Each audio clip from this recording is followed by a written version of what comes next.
qui raconte la difficulté à s'incarner, à choisir en fait comment on veut apparaître dans le monde. Vous savez, on dit souvent dans la spiritualité que l'ego, il faut s'en départir, qu'il faut s'en détacher, qu'il faut le laisser. Mais en fait, combien d'entre nous ont grandi ou ont essayé de grandir sans avoir d'ego? Parce que, comme on dit aussi souvent, pour lâcher l'ego, encore faut-il en avoir un. Et avoir un ego, c'est prendre forme, ça n'est pas se réfugier dans des futilités ou dans des masques, c'est simplement choisir comment on apparaît, comment on choisit ses mots, comment on choisit sa voix, l'apparence physique, la posture, les gestes, les décisions, les actions qu'on prend. Tout ça, on le fait grâce à notre ego.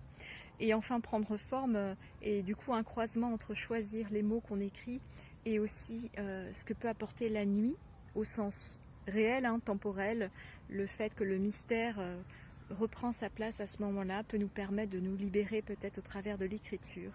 Et ce texte explore aussi justement le processus créatif de l'écriture, comment on peut enfin s'autoriser à dire vraiment l'intime dans ces espaces temporels. Mais c'est aussi ce qui se passe parfois dans les nuits plus psychiques, on va dire.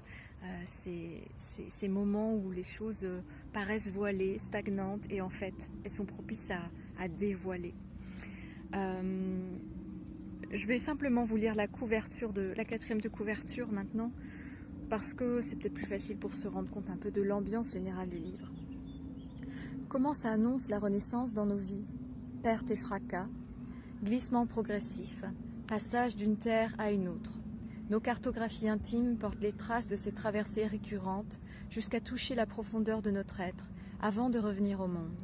Ces notes essaient de dire comment on peut grandir depuis son propre chaos, sortir de sa propre matrice pour en reconstruire une en lien avec le monde et jouer sa propre musique sans peur de l'amour clair qu'elle ranime en chacun.